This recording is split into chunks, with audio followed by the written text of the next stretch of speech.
ವಾಹನ ಚಾಲಕರಿಗೆ ಇಲ್ಲಿದೆ ಸಂತಸದ ವಿಷಯ. Supreme auto dealers private limited ವತಿಯಿಂದ ಶಿವಮೊಗ್ಗ ನಗರದಲ್ಲಿ ಮಾರ್ಚ್ 12ರಂದು ಬೆಳಗ್ಗೆ 11 ಗಂಟೆಗೆ ಶುಭಾರಂಭಗೊಳ್ಳಲಿದೆ. ಶಿವಮೊಗ್ಗ ಟ್ರಯಂಫ್ ದ್ವಿಚಕ್ರ ವಾಹನಗಳ ಅತ್ಯಾಧುನಿಕ ಶೋರೂಮ್ ಸ್ಥಳ ಸುಪ್ರೀಂ ಬಜಾರ್, ಶಂಕರಮಠ ರಸ್ತೆ, ಶಿವಮೊಗ್ಗ. ಮತ್ತು ರಾಜ್ಯದಲ್ಲಿಯೇ ವಿಶಾಲ ಹಾಗೂ ಅತ್ಯಾಧುನಿಕವಾದ ತ್ರಿಚಕ್ರ ವಾಹನಗಳ ಮಾರಾಟ ಹಾಗೂ ಸೇವಾ ಮಳಿಗೆ ಶುಭಾರಂಭವಾಗ್ತಿದೆ.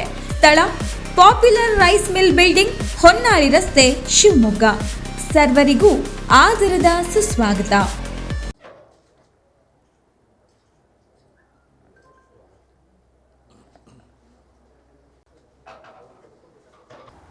ಈಗ ಅದೇ ಕ್ಯಾತ್ಮಾರ್ನಹಳ್ಳಿಯ ಕಾರ್ನರ್ ಸೈಟ್ಗೋಸ್ಕರನೇ ರಾಜು ಅನ್ನುವಂಥ ಹಿಂದೂ ಕಾರ್ಯಕರ್ತನ ಕೊಲೆ ಆಯಿತು.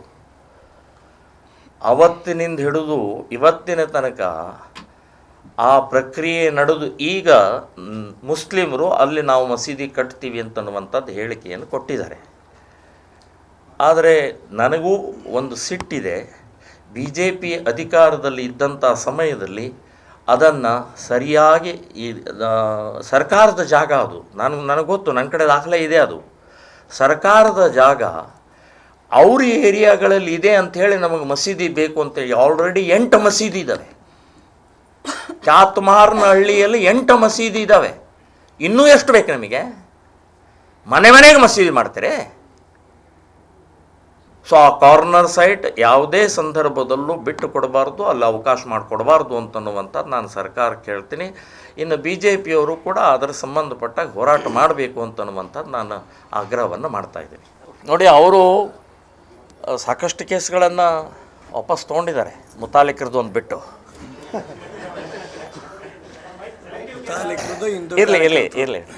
ಸೊ ಹಾಗಾಗಿ ನಾನು ಅವ್ರಿಗೂ ಹೇಳ್ತೀನಿ, ಅವ್ರಿಗೂ ಭಾಳ ಸಲ ಹೇಳಿದ್ದೀನಿ, ಈಗಲೂ ಹೇಳ್ತಾ ಇದ್ದೀನಿ, ಯಾವುದೇ BJP MLA, ಕಾರ್ಪೊರೇಟರ್ ಅಥವಾ ಇನ್ಯಾವುದೇ ನಿಮ್ಮ ಹೆಂಡತಿ ಬುರ್ಕ ಹಾಕ್ಕೊಂಡು ಅಲ್ಲಿ ಹೋದರೂ ಕೂಡ ಒಂದು ಓಟು ಮುಸ್ಲಿಮ್ರದ್ದು ಬೀಳುವುದಿಲ್ಲ ಅಂತ ಗೊತ್ತಿದ್ರೂ ಕೂಡ ಮತ್ತೆ ಮತ್ತೆ ಮತ್ತೆ ಮತ್ತೆ ಅದನ್ನೇ ಮಾಡುವಂಥ ಪ್ರಕ್ರಿಯೆ ಮಾಡ್ತಾರೆ. ನಿಲ್ಲಿಸದೇ ಇದ್ದರೆ ನಿಮ್ಮ ಮನೆ ಮುಂದೆ ಧರಣಿ ಮಾಡ್ತೀವಿ ಅಂತನ್ನುವಂಥದ್ದು ಹೇಳ್ತಾ ಇದ್ದೀನಿ.